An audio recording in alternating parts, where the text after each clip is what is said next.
Hi friends, இன்றைக்கி நம்ம கிச்சனில் என்ன பார்க்க போகிறோம்னு பார்த்தீங்கன்னா ப்ரெட் ஆம்லேட். ப்ரெட் ஆம்லேட்டுக்கு தேவையான மயோனீஸ், க்ரீன் சட்னி இதெல்லாம் நான் முதல்ல ப்ரிப்பேர் பண்ணி வச்சுக்கிட்டேன். அப்புறம் ஒரு கிண்ணத்தில் 10 முட்டையை சேர்த்து அதில் ஜீரகத்தூள், பெப்பர் தூள், உப்பு எல்லாம் போட்டு நல்லா பீட் பண்ணி எடுத்துக்கிட்டேன்.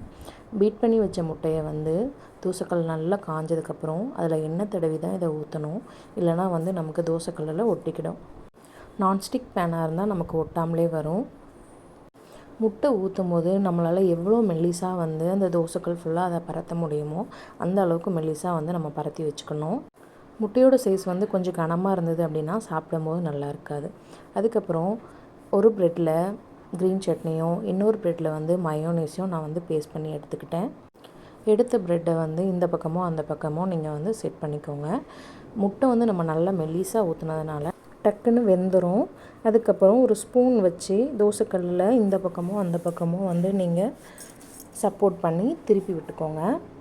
4 பக்கமும் நல்லா மடித்து விட்டுட்டு 2 பக்கமும் நல்லா திருப்பி விட்டுட்டு ரோஸ்ட் பண்ணி ப்ரெட் ஆம்லேட்டை எடுத்துக்கோங்க.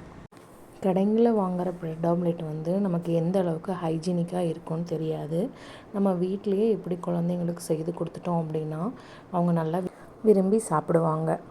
இன்னொரு ப்ரெட் ஆம்லேட் போட்டு காமிக்கிறேன். இது ரொம்ப ஈஸியாக தான் இருக்கும். நம்ம கடைகளிலையும் நிறைய காசு கொடுத்து வாங்கணுன்ற அவசியம் இருக்காது. வீட்டில் நம்ம ஹைஜீனிக்காக பசங்களுக்கு செஞ்சு கொடுத்துடலாம். தோசைக்கல்லில் நல்லா எண்ணெய் தேய்ச்சிட்டு அதுக்கப்புறம் முட்டையை ஊற்றுங்க.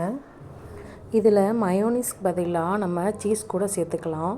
நம்மளோட விருப்பம்தான். இல்லை அப்படின்னா டொமேட்டோ கெச்சப் கூட ஒரு சைடில் நம்ம பேஸ்ட் பண்ணிக்கலாம். ப்ரெட்டில் எல்லாமே நம்ம விருப்பம்தான். நம்ம என்ன ஆட் பண்ணுறோமோ அதுக்கேற்ற மாதிரி டேஸ்ட் டிஃப்ரெண்ட் ஆகும். தோசைக்கல் நல்லா சூடானதுக்கப்புறம் அடுப்பை சிம்மில் வச்சு தான் இந்த ப்ரெட் ஆம்லேட் செய்யணும்.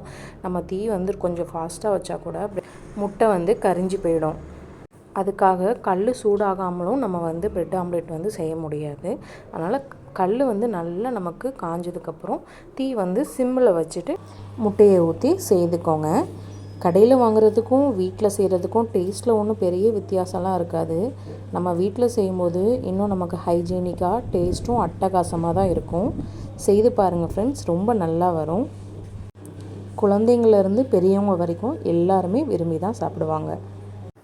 என்னோடய பர்சனல் ரீசன்னால் கொஞ்ச நாள் வீடியோஸ் போட முடியாமல் போயிடுச்சு. கிட்டத்தட்ட பார்த்திங்கன்னா 1 மாதத்துக்கு மேலேயும் ஆயிடுச்சு.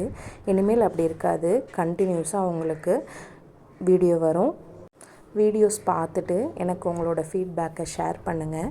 என்னோடய சேனல் சப்ஸ்கிரைப் பண்ணிக்கோங்க, ஷேர் பண்ணுங்கள், கமெண்ட்ஸ் கொடுங்க. இந்த ப்ரெட் ஆம்லேட்டை நல்லா ஒரு டொமேட்டோ கெச்சப்போடு வச்சு சர்வ் பண்ணி சாப்பிடுங்க. தேங்க்ஸ் ஃபார் வாட்சிங்.